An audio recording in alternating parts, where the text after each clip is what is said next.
හැම පත්තරයකටම මතවාදයක් තියෙනවා. ඒ මතවාද බොහොමයක් දැඩි සිංහල ජාතිකවාදී.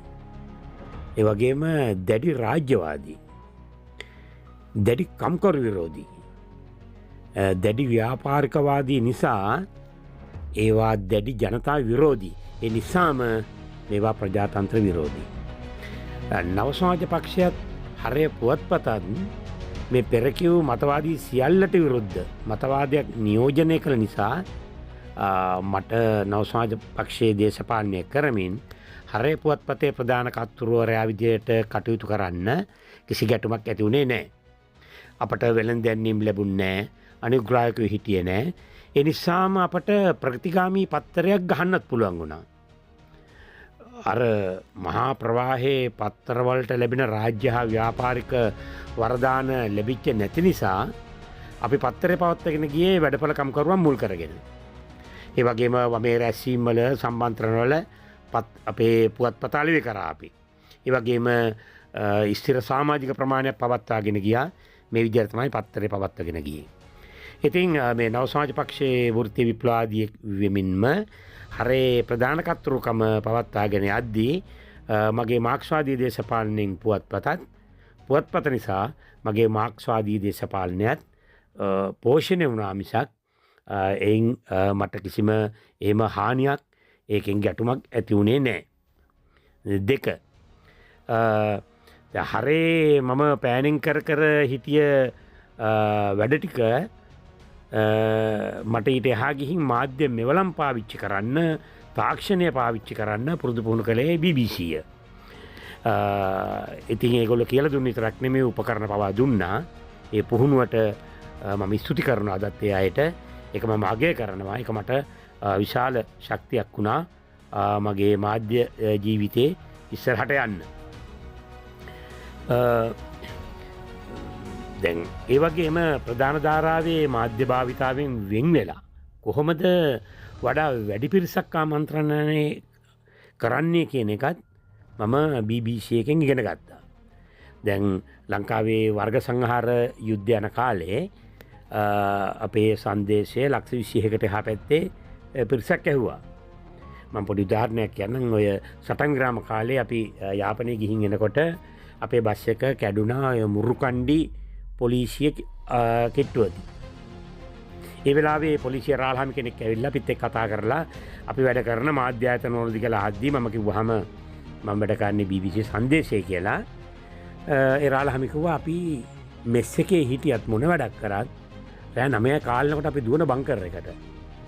මොකද සංදේශය අහන්න. මම ඇහුවා ඉතින් මොකක්ද ඒ තරම් තියෙන මේ වටිනාකම් මේක අහන්න කියලා. ඒකට යාකුවේ අල්ලපු බංකර් එක LTT එකෙන් අල්ලගෙනද එහෙම නැත්නම් LTT එක ඒකට ගහලාද කියලා අපි දැනගන්නේ BBC එකෙන් කියලා.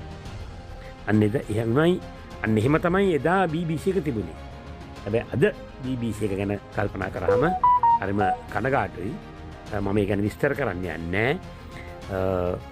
පලස්තීනයේ ගාසාවේ සිද්ධ වෙන ඒ මහා වර්ග සංහාරය වාර්තාකරණයේ විදිය දැක බලාගන්න තහම ඒ පිළිබඳ යම් අදහසක් ඔයගොල්ලන්ට ගන්න පුළුවන්. එදා සංදේශයත් අද සංදේශෙත් අතර තියෙන වෙනස. මොකද ජනමාධ්‍යක ප්‍රධානම වගකීම තමයි බලවන්තයන්ට සත්‍ය කියා දීම. ඉතින් මම මේ BBC වාර්තාකරණයේදී පාඩම් දෙකක් ඉගෙන ගත්තා. මම යම් පාඩමක් ඉගෙන ගත්තා. එකක් තමයි මේ ජනමාධ්‍ය කියන එක මේ කියන සමාජයේ 4 වෙනි කුළුණ කිව්වට අපි එහෙම උදම් මැනුවට මේ සමාජයන් තුල මුල් බැහැගත් ආචීර්ණ කල්පින අපි මේ ජනමාධ්‍ය කියන්නේ මේ සමාජයේ 4 වෙනි කුළුණ කියලා කිව්වට අපි ඒ ගැන උදම් මැනුවට දැන් මේ සමාජයන් තුළ මුල් බැහැගත්ත ආචීර්ණ කල්පිත මේ ආකල්ප තියෙනවනේ. ඒව වෙනස් කරන්න එහෙම බෑ මාධ්‍යවලට.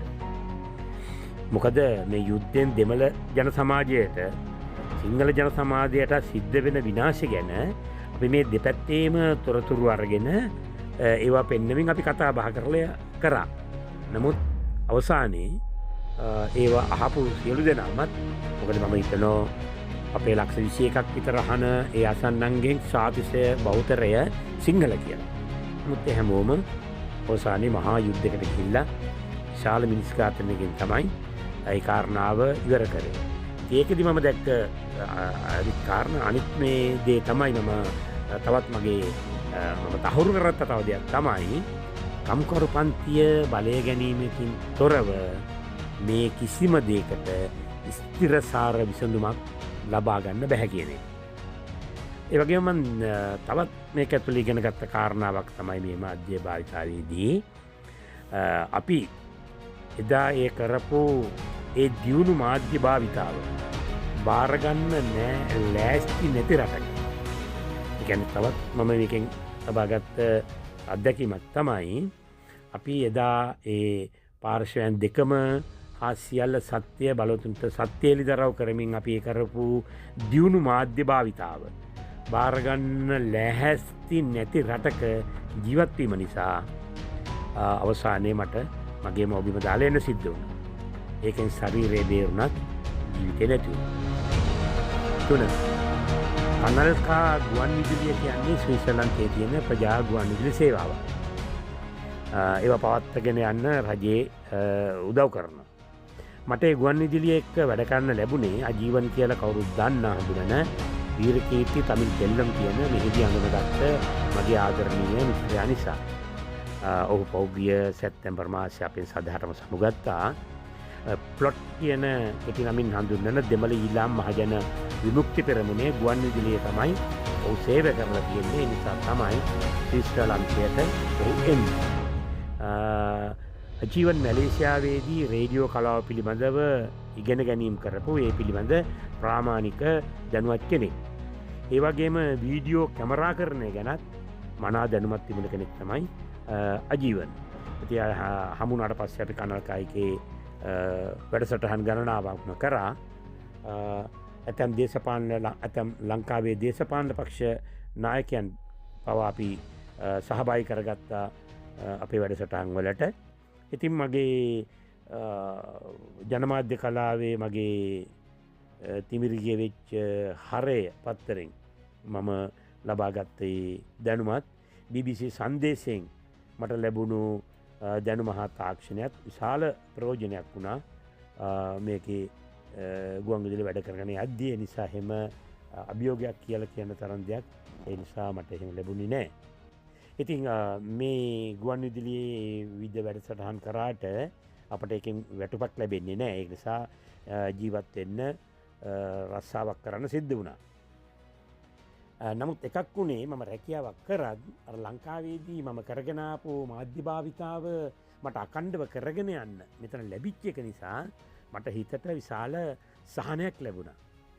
හැබැයි මට එහෙම වුණත් මම පිටුහල් වෙච්ච කාලෙම තමන්ගේ ජීවිත ආරක්ෂාව වෙනුවෙන් තවත් විශාල මාධ්‍යවේදීන් පිරිසක් පිටුවහල් වෙලාද ලෝකේ පුරා විසිරලා ඉන්නවා.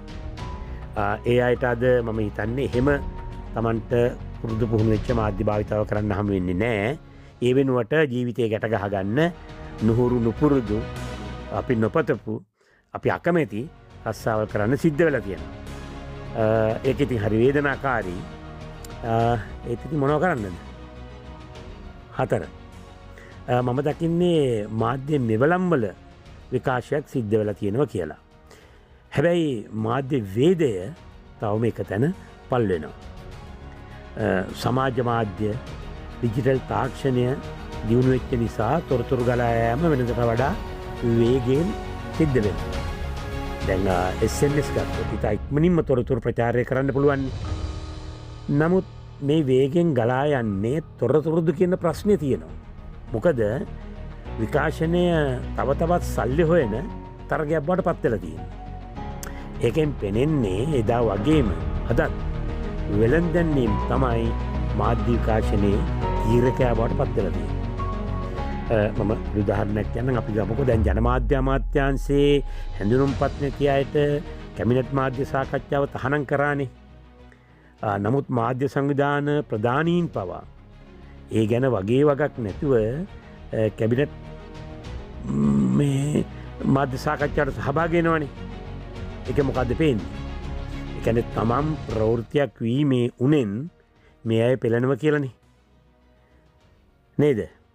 හැබැයි එහෙම වුණත් උතුරේ නැගෙනහිරේ මාධ්‍යවේදීන් අදත් ආණ්ඩුවේ හමුදා පොලිස් මර්ධනය නොතකා තමන්ගේ භූමියේ ලේ කඳුළු දහදිය වාර්තා කරනවා. ඒක තමයි ඇත්ත මාධ්‍ය විකාශනය කියලා කියන්න පුළුවන්. ඒ අය මාධ්‍ය නිවේදන වලින් විතරක් යැපෙන්නේ නැහැ. සත්‍ය සිද්ධීන් රාජ්‍ය අපරාධවලට යුක්තිය සෙවීමේදී සිද්ධ වෙන මහ පොළවේ සිද්ධීන් ඒ විදිහට මේගොල්ලෝ වාර්තා කරනවා.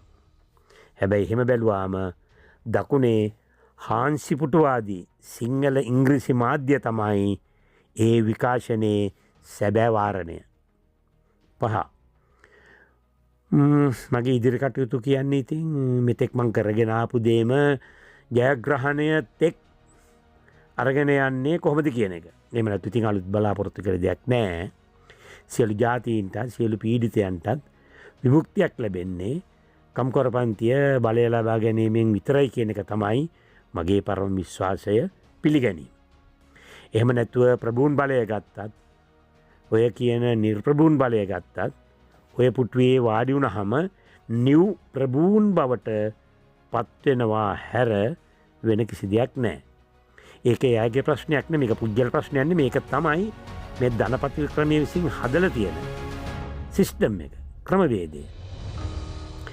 ඔය උදේ ඉඳලා ඇඳ වෙනකන් කොයි ගිරව් වගේ මොනතරම් කෑ ගැව්වත් නීතියට උඩින් කෙනෙක් නැහැ. නීතිය කහ සමානයි. මෙහරෙමයි මේ කිව්වට ඕවා නිකන් කයිවාරු විතරයි. ඒව එහෙම වෙන්නේ නැහැ භාවිතාවේ. කතාවේදී කියනවා භාවිතාවේ නැහැ. ඔක දෙකක්. ඉතින් මේක උඩියටු කර නොකර මේ ක්‍රමවේදයේ මේ සිස්ටම් එක උඩියටු කර නොකර කෑම බීම ඉඳුම් හිටුම් ඇඳුම් පැළඳුම් සෞඛ්‍ය අධ්‍යාපනය කියන මෙන්න මේ අත්‍යවශ්‍ය දේවල්වක්වත් එක හා සමානව මනුෂ්‍ය වර්ගයාට ලබා ගන්න බෑ. ඒක කරන්න පුළුවන් සූරා කෑම අවසන් කරන, සූරා කෑම වෙනුවෙන් යුද්ධ නොකරන ආර්ථික දේශපාලන ක්‍රමයකට විතරමයි.